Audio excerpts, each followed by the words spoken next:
Hey, folks. So, welcome to the YouTube channel. We're going to have a great discussion. I'm here with my good friend Daniel Burke from the Schiller Institute, former candidate for Congress in New Jersey, an activist, a longtime promoter of peace and economic development. How you doing, Daniel? I am great today. How are you, Caitlin? Well, I'm doing well as one can be when the world is on the brink of what you described as a new Cuban Missile Crisis. I mean, it's been quite a scary week here for the last little bit. Do you want to give us your take on it? Yeah, thank you. Well, what I see, let me just give a brief update and then say sort of how I look at the big picture. Um, the U.S. and NATO did last Wednesday deliver written responses to Russia on the proposed security agreements, new security agreements that had been proffered way back in December. But Blinken, when giving this response, made clear that the idea of preventing Ukraine from joining NATO was completely off the table. And this is one of the crucial elements of the Russian security concerns and security requirements. So the fact that they just sort of said right off the bat, we are not going to play ball with you at all. We're not going to take your concerns seriously. It is really concerning when it's combined with what the US Congress and the British government has announced that they're doing, which is an absolutely vicious attempt, like Hitler made, to destroy the Russian economy. And this is very explicit from the new sanctions bill, which is called the mother of all sanctions by Bob Menendez in the Senate, which is preemptive sanctions, right? Preemptive economic warfare. Of course, that's been going on, but at a level that's completely new. And the people, the senators who sponsor this, brag about the fact that these are crippling, crushing sanctions. Or if you look at what the White House put out back on the 25th of January, on their briefing room on the website, you can read a report that includes something from two anonymous administration officials who say, our goal is to prevent Putin, prevent the Russian Federation from being able to industrialize. They want to reduce them to a completely nothing other than than basically a raw materials outpost, right? The thing that they all say, that Russia's nothing more than a gas station. That's their projection of what they want to create. Because my broader strategic view, informed by Helga Zeppler-Rouche in particular, is that you're in a breakdown crisis in which there are two systems in front of the world.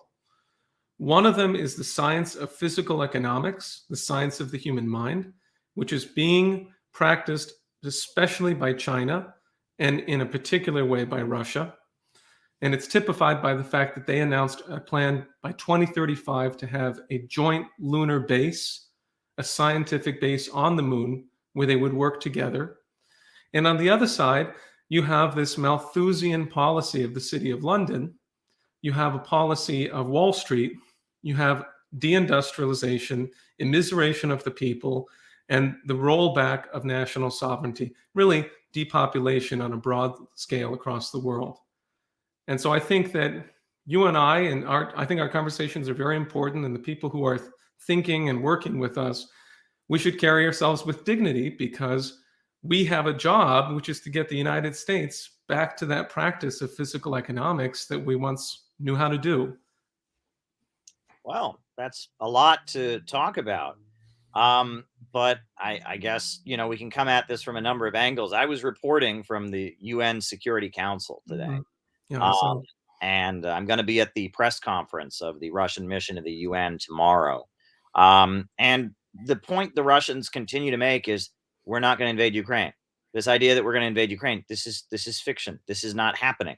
Like this is not happening. Like we are not invading Ukraine. We have never threatened to invade Ukraine. You've got Ukrainians speaking up, Ukrainian voices now speaking up, saying that the USA is overplaying the danger of war, talking about how their economy, not the Russian economy, the Ukrainian economy is being hurt by the USA overplaying the danger of war. Plus, there's a lot of countries that usually just echo whatever the United States says at the UN Security Council. France, Germany, etc. But they weren't exactly disagreeing with the United States, but they were saying, like, let's de-escalate, let's de-escalate, let's de-escalate. And it was Britain and the United States that were spreading these crazy over-the-top allegations. Russia came forward and they said, we're not planning to invade Ukraine. We're not planning to invade Ukraine. We've never made that threat. Meanwhile, this was the most outrageous thing I heard, was that the U.S. representative said that since the crisis in Ukraine, 14,000 people have died, and the Russians said that's actually true, and those are people that the government, the USA, installed in Kiev, killed by shelling civilian areas against the people in the eastern region. So how are you blaming Russia for that? When you kill your own civilians, that's not Russia's fault. And it's particularly outrageous. And the idea you would now put sanctions on a country, not for what they've done, but what you say that they are thinking about doing, which they themselves are saying we're not thinking about doing. That is just utterly outrageous. But isn't it interesting that when natural gas prices are sky high in an especially cold winter with the supply chain issue, that they're going to basically try their best to push what's the second largest natural gas producing country in the world off the market?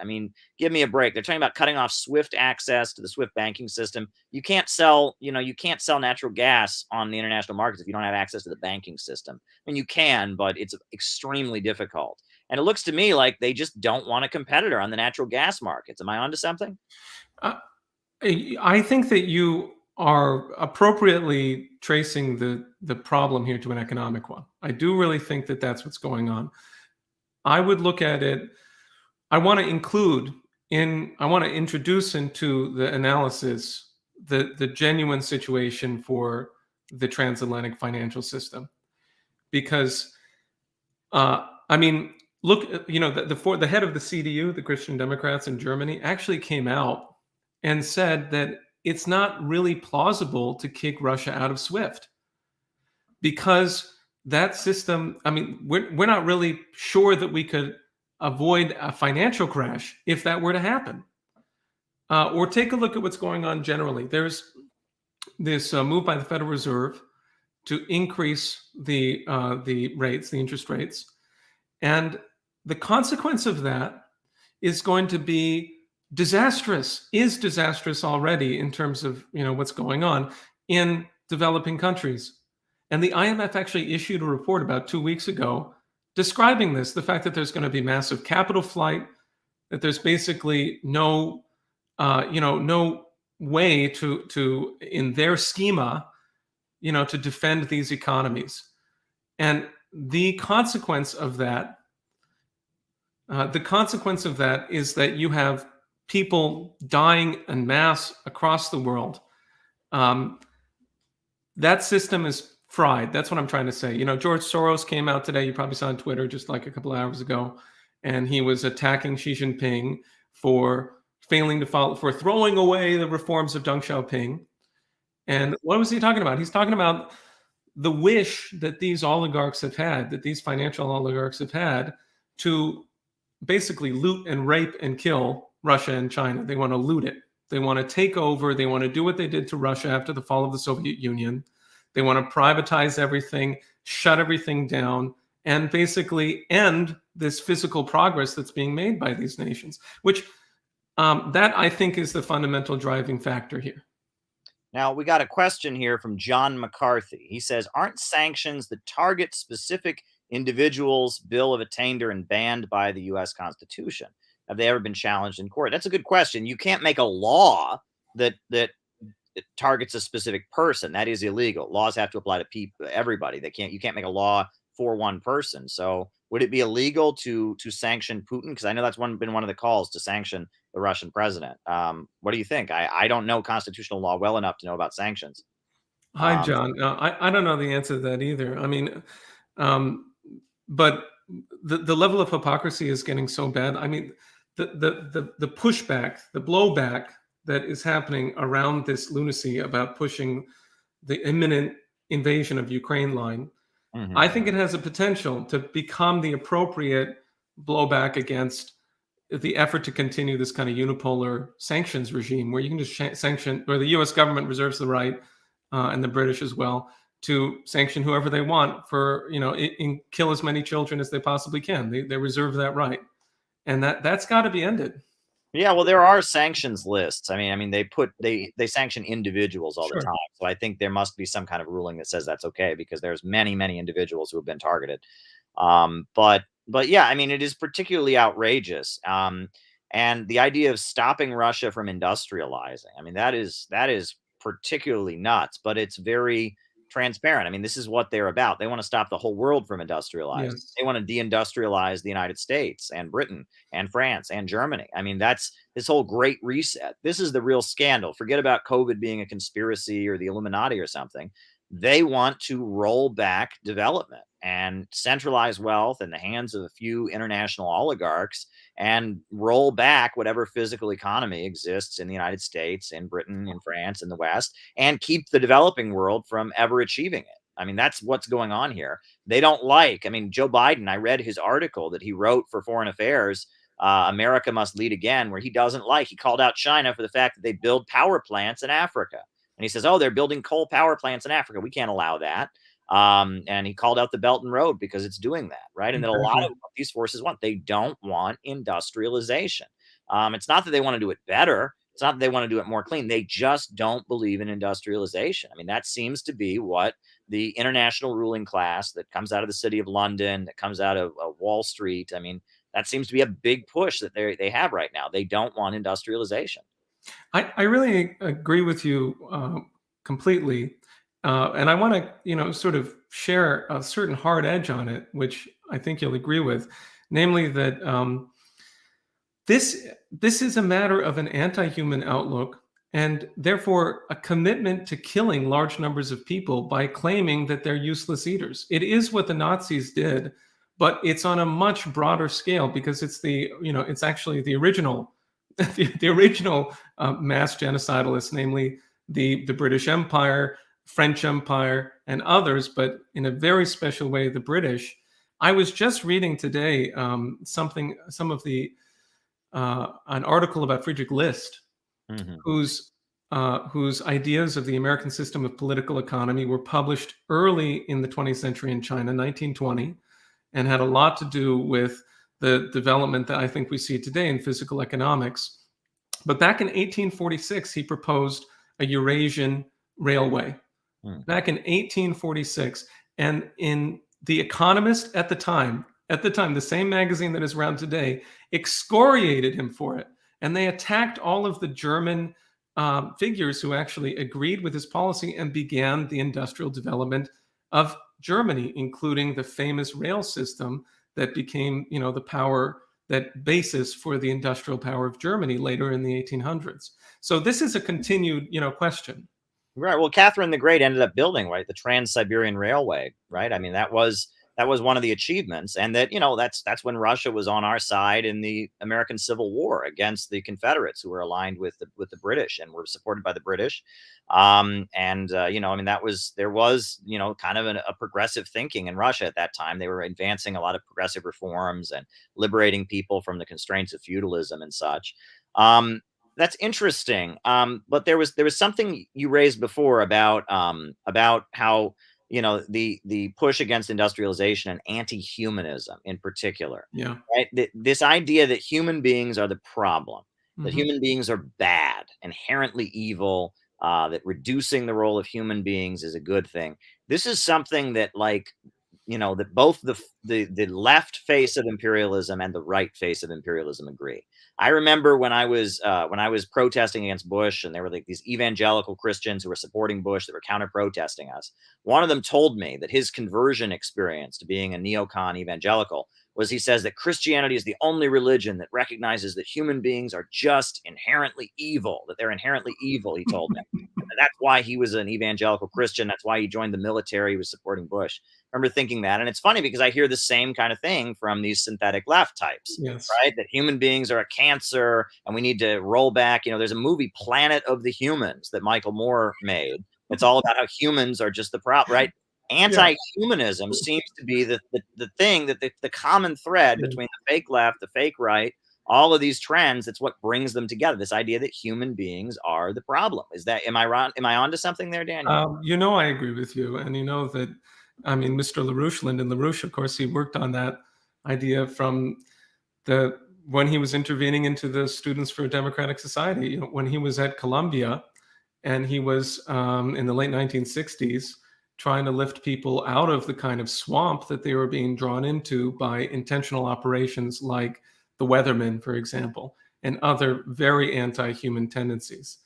But you know, his strategic analysis is that this has everything to do, you know, your image of man has everything to do with your understanding of sense perception. If you can communicate to people that the only way that they can know anything is through their senses, if you can brainwash them into believing that or intimidate them into believing that, then they will never seek unto, or at least you hope, if you're one of these imperialists, that you can cage them in that belief and prevent them from seeking unto the use of universal physical principle to make scientific breakthroughs, which yield increases in technology, which is the source of increases in the productive forces. And that is, I think, you know, a central issue for us to consider right now. That basically, you know, when we are hypnotized by the belief in money, society all believes in money. They don't believe in the economy. They believe in money. It's because they've come to believe that because, you know, you can hold the money in your hand, that it's worth something. And that's not true. Progress is where you find value, increases in real understanding about the way the universe works. Yes, well, you know, you talked before about how this is the original genocidal worldview. This idea that we should deindustrialize, that you know human beings are the problem. Robert Malthus, overpopulation. It's interesting because like the 20th century would never have happened. You never would have gotten communism or fascism if people didn't see for hundreds of years before that the genocidal results of Adam Smith free trade Yes. economics. I Yeah. mean, in China, they estimate something right like tens of millions of people died after they were forced into the global capitalist free trade economy by the Absolutely. opium wars, right? And in African country after African country, genocide was committed. India just routinely had famines when they were under British rule, just routinely, and people were dying. And it's like everywhere these free trade policies have been implemented, it results in mass death. And then after the fall of the Soviet Union in the 90s, that new wave of neoliberalism, when the Soviet Yeah. Union fell, they imposed shock therapy economics. George Soros and they you can read about it. Naomi Klein wrote a great book, The Shock Doctrine. Philip Thayer wrote a very good book called Europe Since 1989. They sold off the country to the highest bidder in the 90s. Boris Yeltsin and the Clinton administration just economically demolished, Russia and Latin America at the same time. In the 90s, they kind of rolled back a lot of the progressive economic reforms that had been made in Latin America. And I was there. I was 12 years old. I went Mhm. to Ecuador with my father, and I saw a country where people were starving to death. I mean, we got off the airplane in Quito, and we saw people starving on the streets, and it was caused by this neoliberalism, free trade, freed market economics. Greed is good. That these are murderous policies, and no one would have ever thought about socialism or fascism or anything else if this way of doing things, this economic mode, had not led to so much death to begin with. And it's like now we've circled back. People have forgotten this. You have to remind people about all these famines in India and all these famines in China. You have to remind people. People have forgotten about it. I mean, it's like this is something that everybody knew going into the 20th century. See, I think that this has a lot to do with what I see as our what might be a purpose, a necessary action for a revolutionary intelligentsia in the United States today and in the world, because we're so well connected right now. But the US is so crucial in this because our nation has been hideous beyond belief. But if things are going to turn around, then we have to get a government that actually acts, you know, treats human beings like human beings. Mm. Now, what's crucial is, I think, something I've been talking in our conversations about, we've been talking about for a long time, which is to get people to rise out of the barbarism, you know, the kind of numbness to the condition of man. And look at who's doing it. The Wall Street Journal put out a report just this past week that they say that food production could drop so much this year that 100 million people would not have food. Wow. And that this is because of the increase in the fertilizer, the price of fertilizer, which has to do with everything else we've been discussing, and also it has to do with pandemic-linked job losses. That's what they claim. Inflation, we know, is just destroying people right now. The poorest people, of course, are the worst. Average rents rose in the past year by 14%. Now, these are man-made problems. Yes. I have to share with you further this just shocking continued disastrous news coming out of Afghanistan. You have, according to the recent reports, 1 million children that are in such grave danger because of hunger that they are presently in need of emergency intensive care, that they would be placed in intensive care to be lifted out of the state of malnourishment, and 7 million children in general in Afghanistan who are starving. So if we can, get people, I mean, somehow you got to touch people that they think that that is their brother, that is their sister, that is their child. I think that's a big mission for us. Wow. Well, I mean, at the time the USA was invading Afghanistan and then later invaded Iraq, the line was, we're helping them. We're helping them. We're giving them a chance at democracy. We're letting women go to school.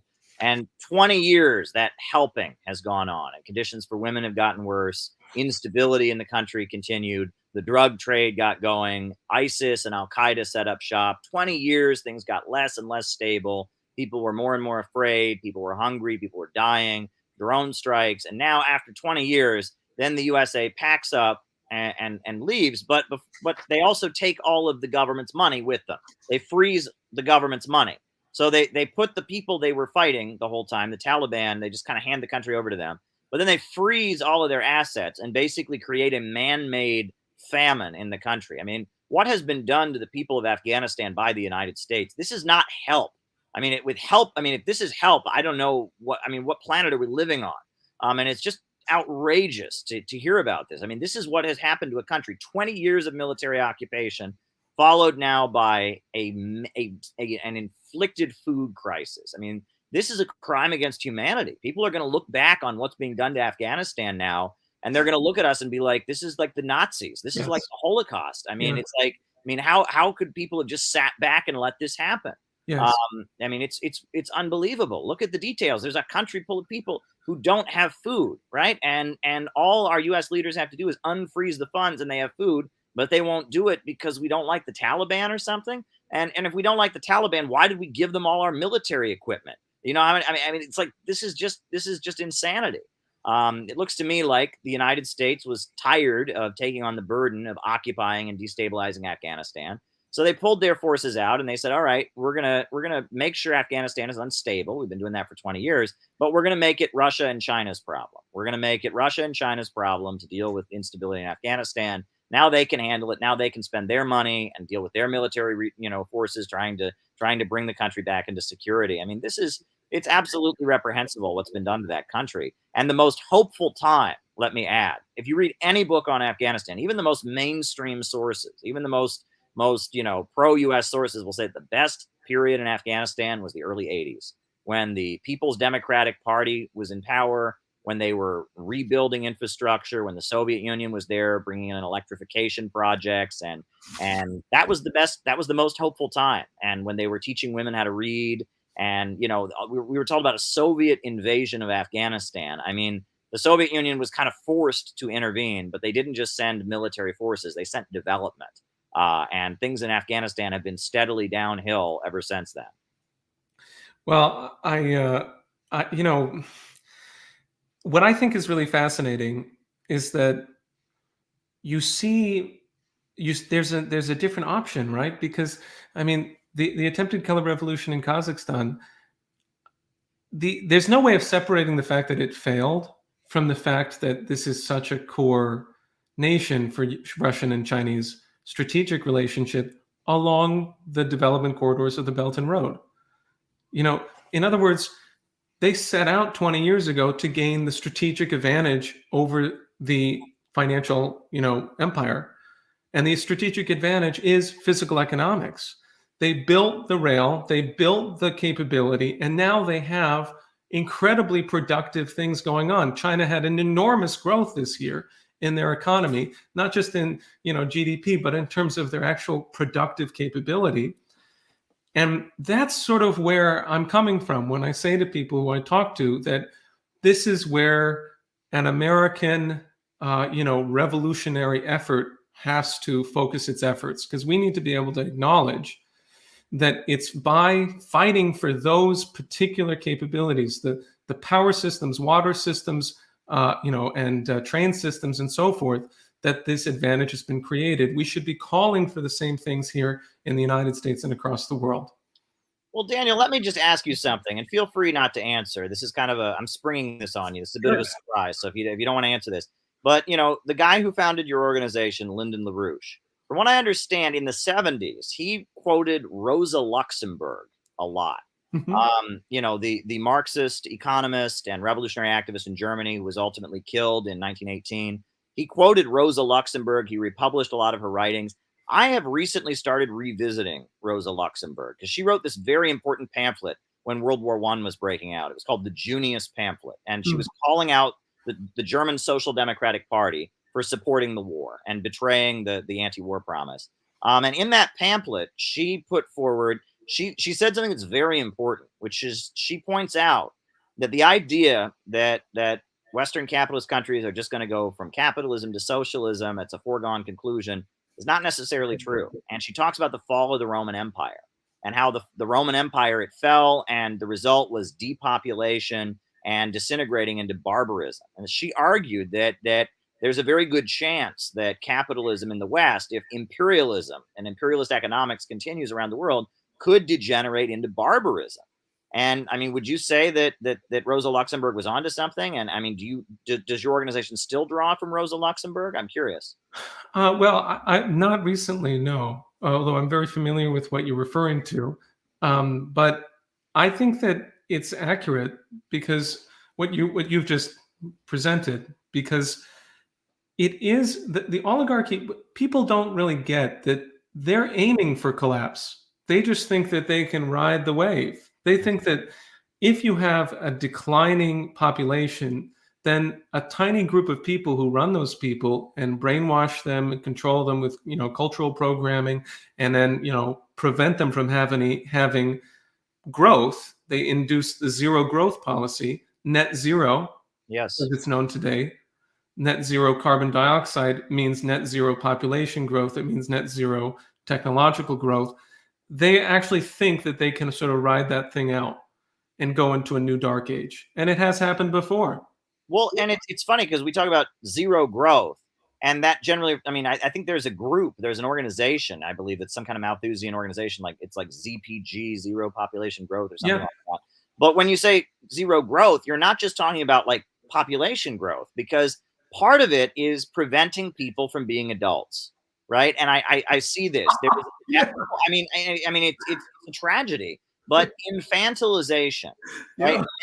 Getting adults to think like children and act like children, right? Kind of freezing people in this kind of childlike, helpless state. That seems to be a lot of what social media and mainstream media propaganda and our educational system is doing, is getting people to feel powerless and feel like they're not strong enough to fight their own battles. And I mean, I have some other thoughts on that, but why don't you go ahead and tell me what you think? Oh, I really like the way that you're approaching that, because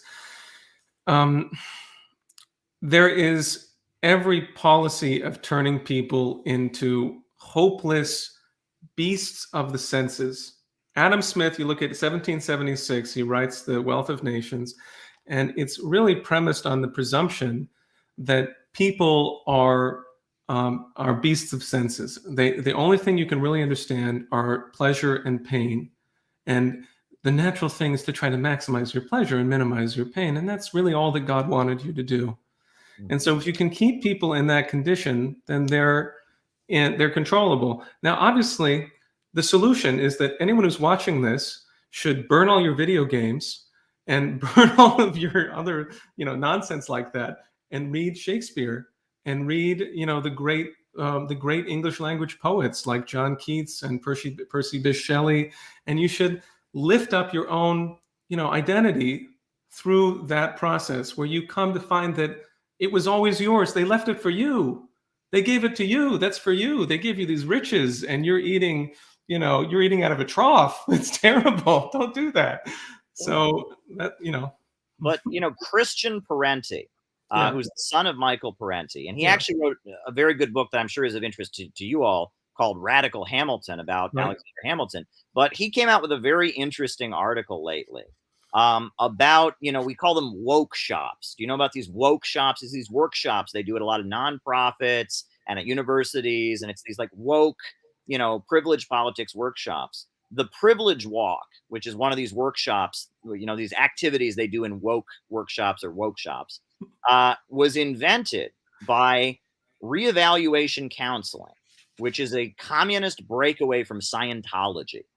And I mean, I don't know how much of this you've been subjected to, Daniel, but have you ever been to one of these like, woke privilege, getting to know you activity things? It is the most infantilizing thing ever. If you hear me clap once, hear me clap twice. If you hear me clap 3 times, okay, now we're all going to sit in a circle and talk about our favorite pizza. And it's like you're in kindergarten, right? And it is. And it doesn't surprise me that some of the activities for this came from Scientology, right? Yeah. I mean, L. Ron Hubbard, the founder of Scientology, was, and brags about it, not a secret, was a U.S. Navy intelligence officer. Yeah. Okay. And he developed the techniques of Scientology, dealing with veterans who had PTSD and doing kind of psychological experiments on Navy World War II veterans who had PTSD. He figured out kind of a method for kind of hypnotizing people. And that's what Scientology comes from.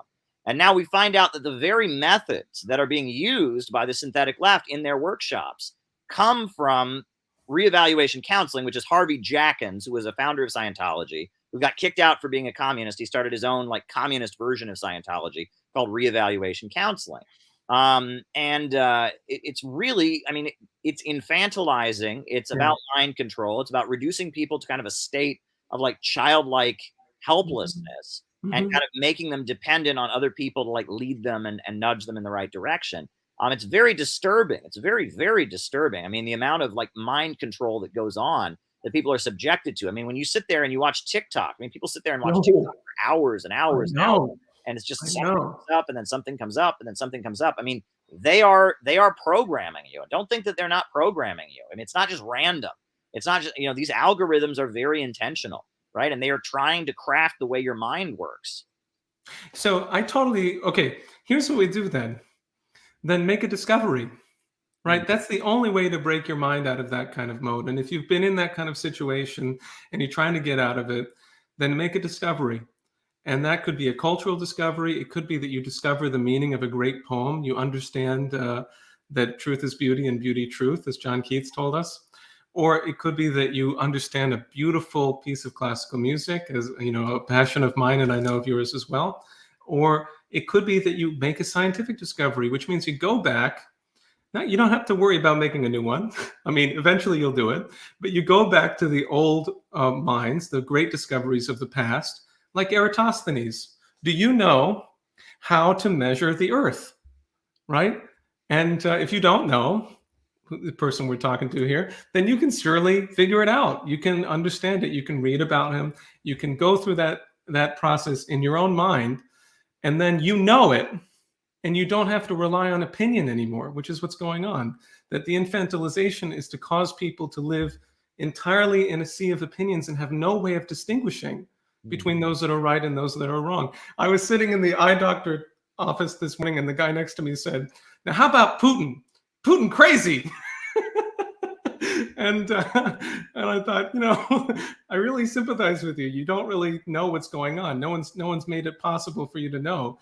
But for those of us who want to lead the population and lead humanity to a better era, we better figure out how to know things.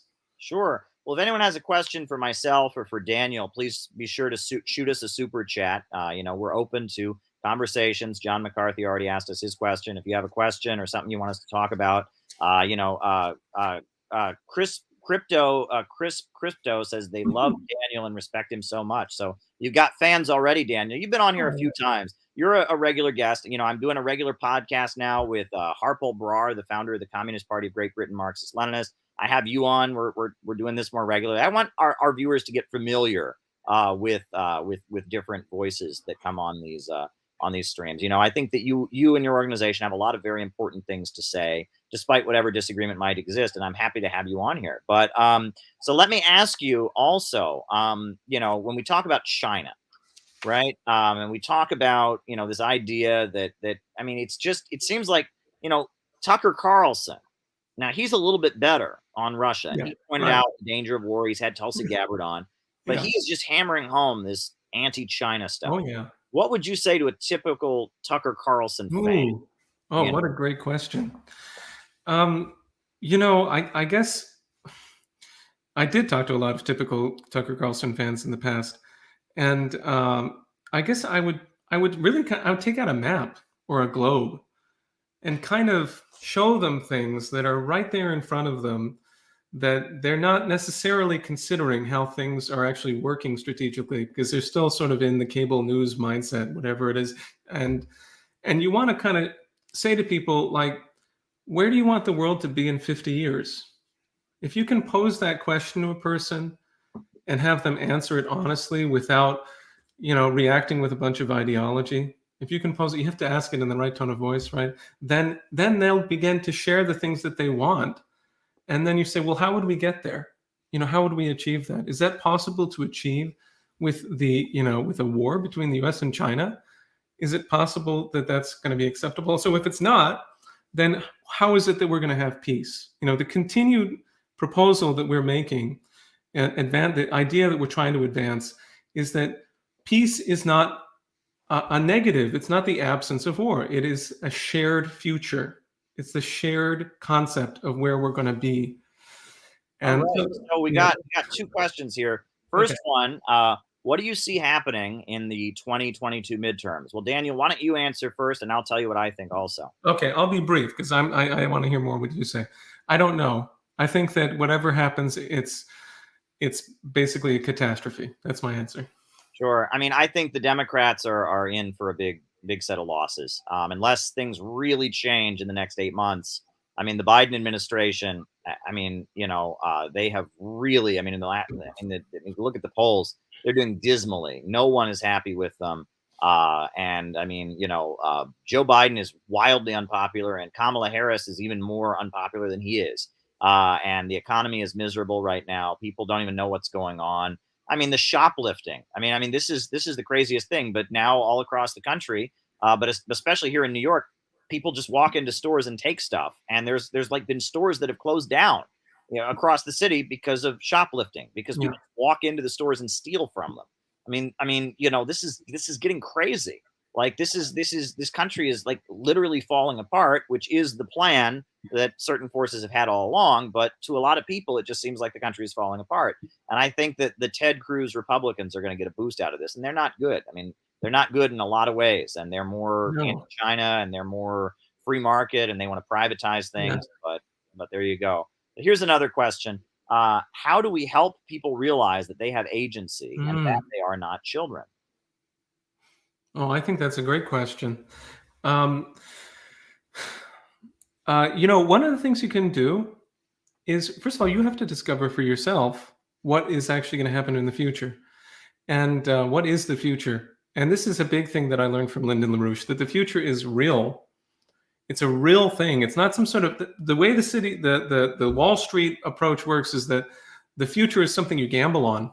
You know, it's something that there's a percentage likelihood that this or that is going to happen. And that's not true. God does not play dice, as Einstein famously said. And if human society, if our leadership, if our nations take one avenue, then we're going to have a Westphalian order of cooperation and development, and we're going to be able to take care of the population of the world.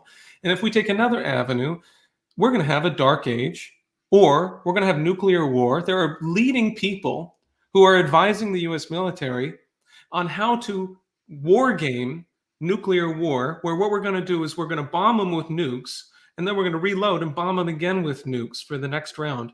This is insane. So there is a genuine reality that could happen depending on our actions, not depending on some, game of chance, in which the human species goes extinct. And you should address people from that standpoint. Are you going to let that happen? What is the meaning of your life going to be? How are you going to contribute to the people who come after you? And if they can't really hear you on that, then I don't know, keep trying. Well, one thing I would say, oh, and you've got a compliment. Great seeing you on the program. Yeah, Marching Orders is a fan of yours. But one thing I would add, just on a personal level, Yeah. is make a goal with your conscious mind and force yourself to achieve it. And maybe start with a small goal, right? Maybe say, you know what, I'm going to go to the gym twice this week. But make yourself do it. And then that moment of realizing I made a decision I was going to do something and I did it, right? That is a feeling that is very empowering, right? And if you can start to consciously say, I will do this and do it, you're starting to overcome that mindset, that kind of, drab, hopeless mindset that a lot of young people get into. I think that is a big thing. If you can, with your conscious mind, not do what you feel like doing, but make a conscious decision. I am going to do this and do it. That is a really, really powerful thing. And introducing that into your life. And look, one thing that I always do, I talk about this, and I've told you about this, Daniel. I listen to classical music before I go to bed at night and every day when I wake up in the morning. I listen to Bach, Beethoven, Mozart, Haydn, something like that, as it just kind of clears out all the emotional noise we get from the other media that's all around us. And I find that to be very helpful as well. So Yeah. that's my personal advice, not deep political stuff. But there you I go. want to say something briefly here, which is that people who listen to that should realize how remarkable Caleb is. The fact that Caleb is so consistent and always working on this. And, think about how he has that, because you are the glue, Caleb, for a lot of what is going on over the past year that is optimistic in U.S. politics. And I think everyone who's watching knows that that's true. Well, thank you. But we're all doing our part. And there's a lot going on. Coming up in Austin, there's going to be an event. I know you're going to be there as well at our event in Austin, March 12th. That's going to be very exciting. And we're exciting. There'll be a formal announcement about that event coming up soon. But yeah, are there anything else you want to touch on, Daniel? If other people want to ask a question, we can keep answering questions, but what else is on your mind this week? Well, I'd love to hear from any of the questions, but I think, I want to raise to you and sort of really bring in again the idea of Operation Ibn Sina. I have a nice map here of what Afghanistan should look like when it is developed with the full extension of the Belt and Road Initiative. But put yourself in the shoes of world leadership. What we see is new variants, new crises, new problems caused by the pandemic, and surely new diseases are coming. The idea that it's going to be COVID and that's it is ridiculous. No one could believe that. And at the present rate, because we're allowing the productive capability of the world to go down the toilet because of the role of the monetarists who are running this thing, therefore, every time that people get into a worse situation, new diseases will arise, and it's going to get worse and worse and worse. The only way to address this, Helga LaRouche is saying, is to build up modern health infrastructure in every country. And I'll just say one final thing on this. The idea is Afghanistan is a place where it's not too close to the personal interests of Russia, China, India, or the United States. And so it's the kind of pivot place where all of them could agree to work together, because they're not sacrificing that much of their present position if they do that. If we do that, if we start building hospitals there, it could be a spark for a change, which I think is urgently needed. Okay, well, we have what is probably a sarcastic question. Space Communist. He wants to know your favorite video game, Daniel. So respond to that however you want. I always tell people I'm not necessarily going to give you the answer you want, but I will give you an answer. So go ahead. Oh, that's good. God, I really don't have an answer for that. I'm just, I really want people who are in their 20s to realize, or especially people who are watching this who are even younger, that I regret every single instant that I spent playing video games in my life. Oh my goodness, there's people seething behind their computers right now, Daniel. You're gonna have the video game mafia come after you. You're gonna get you. This is yeah, you know. Oh my goodness. Every time I bash video games, every time I bash drugs on this channel, I make people very, very angry. But Good. but Ramiro agrees with you. Ramiro says video games are a waste of time. I Thank will you, tell Ramiro. you one thing. I never really played video games because I didn't have them when I was a kid. We didn't have it in the house. But one thing I did hear is I remember I worked at a call center at one point when I was like in college, when I was living in Cleveland, and everybody and JM is enjoying it, by the way.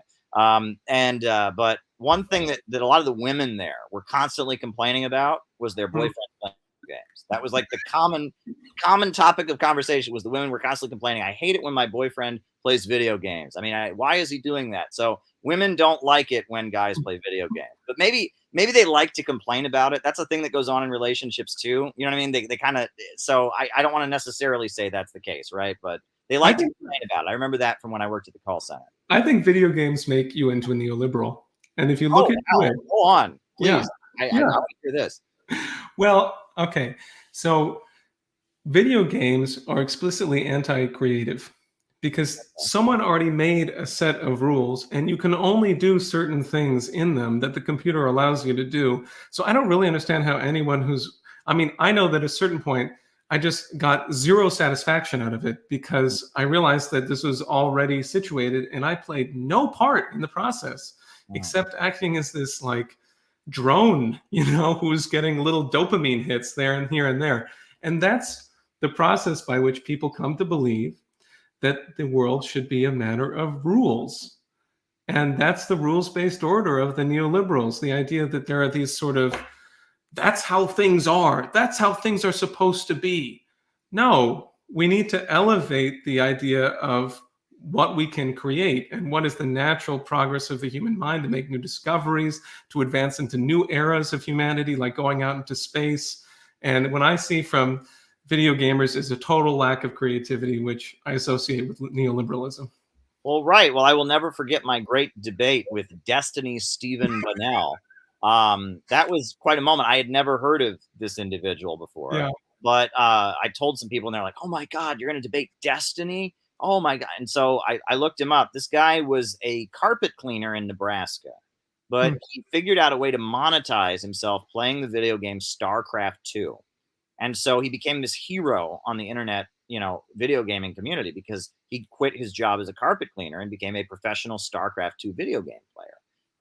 And then about 2 years, after Trump was president, he went from being a libertarian to suddenly being a liberal and quote unquote social democratic. And at that point, he suddenly started debating, people on the alt-right, and he debated me and all of that. So that was my encounter with the great video gamer Destiny Stephen Bunnell. And honestly, that's one of my better debates. He did not know what was coming. I'll tell you that much. He wanted to play, I guess there's a video game Sim City where you design your own city. He was trying to do that with me. And I was saying, no, like, that's not how the world works. Like when you actually when we're talking about socialism, we don't just get a blank slate, and he's like, yeah, but he wanted me to give him specifics about how many French fries you get when you order a hamburger at the socialist restaurant. And that's like a tactic that he uses, right? Is he forces you to come up with this very intricate model, which he can then take apart. And I refuse to do that for him because that's called utopianism. That's not scientific. And he got very frustrated. And then the debate really got going when we started arguing about socialist countries and such. But Don Deering has a good question. Don says, thanks to you both for a great conversation. What kind of world do you want to see is the question. Video games do seem like a waste of time. I guess it's more of a comment than a question.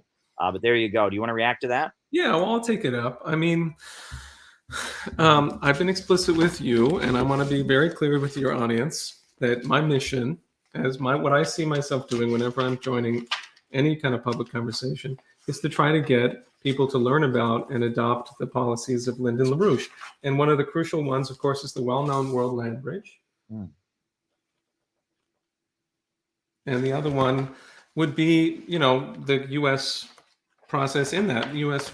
role in that. This is from a new pamphlet called The Coming U.S. Economic Miracle on the New Silk Road.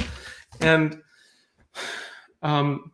what we're going to have to do is to take the City of London and Wall Street by the throat with policies that would actually prevent them from continuing to roll over their financial bubble. We have to cancel it with Glass-Steagall before the whole thing blows out completely.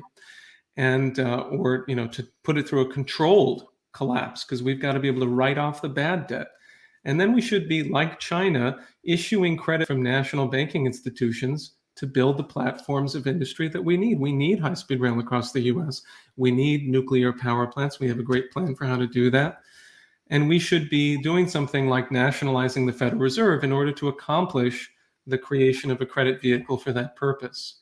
And then to take that effort and to drive it towards Fusion City now, to drive it towards the introduction of the most centrally crucial energy breakthroughs that we can make, which would vastly increase the power of production for the human race and for the United States.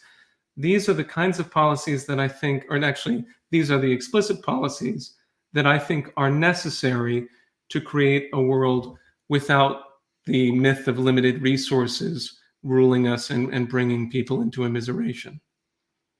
Okay, now I think you also mentioned that you wanted to react to the recent inauguration of Xiomara Castro in Honduras. Tell me your thoughts on that. Well, I think that puts things into context, because what I see going across the world is that there's incredible motion towards not just the Belt and Road Initiative, but the whole paradigm of integration, of development, of physical economy.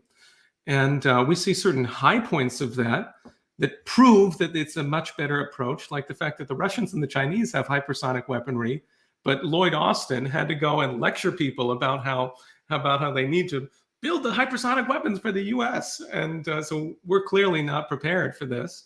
So breakthroughs in science and technology in physical industry are happening all over the world. And many poor nations are realizing that the way to deal with this is to stop working with Taiwan and recognize China and work with them. And of course, that's what Nicaragua, which you know everything about, has recently done.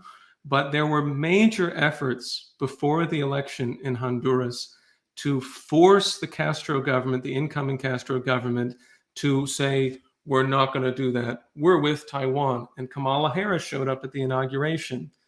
And I just want to raise this because this is the kind of thing that people should be really trying to understand as it's happening. Don't wait until months down the road and say, oh, that's what was going on. It's time now to consider that nations like Syria are joining the Belt and Road Initiative. There's a major movement in Iraq that my friend Hussein Oscari is involved in to call for the nation of Iraq to join the Belt and Road Initiative. So there's a contest going on right now, and you can play a role in that. Oh, wow. Well, someone asked a question that is definitely bait, but I'm going to answer it, and it's to me. It says, Caleb, in 2009, you wrote this article saying a lot of stuff about Lyndon LaRouche. What has changed? I was wrong. That's what changed. I was wrong. You know what I mean? I was in a Marxist group that had a very oppositional view toward the LaRouche organization. And I read some things that were inaccurate and believed them to be true. And I did as I was assigned. I was assigned to write that article. The editor of the newspaper, who is now a union staffer in Washington, D.C., I can't remember his name. He was one of the editors of the newspaper, called me up and said, it was at the time that the healthcare, Obamacare, was going on. And your organization was protesting Obamacare because of some of the end-of-life stuff. And I was called up and assigned to write, can you write this article making clear Lyndon LaRouche is not a socialist? So I wrote this article, and I drew from a bunch of your enemies, and I was wrong. And I think probably the biggest wake-up call for me about this is, I was active in this leftist political group, but I started, appearing in international media. I started writing, and I started moving away from doing activism and doing more journalism. And then I had a big falling out with this political group, which was unfortunate. And then I was on the other end of the camera. I was just a journalist. And I started covering this Antifa stuff. And I saw how this Antifa stuff helps the far right, right? It makes them the center of the conversation. The left just look like people in black masks who are beating people up. Their arguments never get answered. And then I noticed that all these people that are, playing up this idea that everyone's a Nazi, even though I still I'm vehemently anti-racist, even though I am the strongest critic of racism in the far right. I am in favor of full legalization of all undocumented immigrants, etc. I immediately started being called all the same things they call your group: Nazi, crypto fascist, all of this. And I thought, wait a second, I'm not this. So maybe if these kind of people start slurring and smearing somebody, maybe I should not go along with it. And then I noticed that your organization, yeah, there are some things we don't agree with, like climate change, for example, and other things. I certainly don't endorse a lot of things your group has said historically. But, when it comes to Russia and China, we're in agreement. When it comes to, the need for infrastructure, we're in agreement. When it comes to rejecting degrowthism and Malthusianism, we're in agreement. So, the person who asked that question was probably meaning it as like a gotcha, but I'm glad they asked it, because I want to be clear, you're right. I wrote something in 2009 that was very not nice about your group, Daniel, and I apologize for that. So there you go. Thank you for asking. There is no need to apologize, because everything that you've done since then, in your own personal powers as a political activist and otherwise, has really, it's just been an inspiration to so many people and to me personally. And I want to tell the story again, that the first time that we met, we were yelling at each other at the top of our lungs about Operation Mop Up, exactly. Which I have stated since then. The idea of, I know all these geriatric LaRouche members who I love to death, and the idea that they're going to really hate me for using that word, but the idea of these people beating up anyone, like an FBI agent posing as a member of the Communist Party USA, that kind of tickles me. Well, hey, I wasn't there. And, when that comes up, I will say one thing, which is that, apparently there were a lot of altercations, but it's important to note, and I'm not even going to, the FBO question, we're just going to ignore, but there were a lot of communist groups fighting other communist groups back then. Yeah. Right. That was really common. I heard about how there was a protest in support of Nelson Mandela in South Africa that was called by the Communist Party of the United States and the Workers' World Party. And at that time, China was not supporting the African National Congress because they didn't like the Soviet Union. They were supporting the Pan-African Congress, the PAC. So a bunch of Maoists from the Communist Workers' Party showed up with baseball bats and violently attacked this demonstration supporting the ANC. Now, these Maoists were clearly wrong to do that. That was a horrible thing to do, but no one would call them fascists for doing that. It was just, that was what they thought the right thing to do was. They were taking the lead from China. China said the ANC are agents of the Soviet imperialists or whatever, and they did that. I know that there was a time period where the group I used to be in, the Workers' World Party, and the Spartacist League, which was like a Trotskyist group, they were mixing it up and getting into street fights all the time. And that this is part of what this is part of COINTELPRO. Right, where the government infiltrates these organizations, incites people against each other, manipulates people. This is how it works, right? And the Communist Party USA has been infiltrated by the FBI since like the beginning of time. Okay, Like, they were the first on the list. They were the official Soviet-aligned Communist Party. They were the first on the list to get infiltrated. But we know all these groups. If you have a group that's engaged in political activism in the United States, you're going to have informants try to come into the group. You're going to have people try to manipulate you, etc. So, but that happens, and that's just an unfortunate reality of the situation. And we have to be weary that part of what those groups do is try to insult people, or try to incite people against each other, right? Because at the end of the day, like this person, John McCarthy, is pointing out, Ramsey Clark, who I had the honor of working with, also worked with you all. Yeah. And I asked Ramsey Clark about it because I was told that you all were fascists. And I was at Ramsey Clark's apartment one day. And I said to Ramsey Clark, I said, what's with Lyndon LaRouche? He said, Lyndon LaRouche is a very smart man. He said he respects Lyndon LaRouche. And he said they got to be friends, I believe, in Iraq, if I'm not mistaken. They were both in Iraq at one of the events that the Iraqi government put on. And they were like on the same bus. And they started talking. And they developed a respect for each other. And your founder said a lot of things that were not so nice about Ramsey Clark at one point also, and didn't approve of his support for the Iranian Revolution and other things. So they were two people that could get over their differences. And I think eventually Ramsey Clark defended LaRouche in court, didn't he? Yeah, he was the appeals attorney for LaRouche. Yeah, and when I made my tribute to Ramsey Clark, I actually put that in the video because I thought that's an important thing, right? That, that people need to, look, when the Soviet Union fell, Gus Hall, the leader of the Communist Party, he told his followers, he said, the Soviet Union's gone, but China's still here. And, the Communist Party USA had protested against the Chinese embassy. And they said, at this point, they're still a socialist country. They're here. we got to learn to get along with China, right? I mean, that's what they said, right? And that sometimes you can't let these grudges, you have to be very mature. I'll never forget this, and this is a very moving thing. But there's an Iranian communist that I know who was tortured. He was actually tortured in the aftermath of the Islamic Revolution, and he now supports the Islamic Republic on the understanding that they're aligned with Venezuela, they're aligned with Iran. He liked Ahmadinejad and his anti-imperialist stance, and this guy was tortured. But he had this understanding that, look, the Islamic Republic of today is not what it was in the 80s. And yeah, what happened to me in the 80s was awful, but I know the imperialists are the main enemy, and Iran has changed a lot, and Iran is now getting friendly to China and Russia and Venezuela and Cuba, and he now supports the Islamic Republic, even though they tortured him. Because being a serious political person means you put your own emotions aside. You think tactically, what's the best for humanity? Would you agree? I think I have a slightly different formulation, although I really endorse everything that you've said.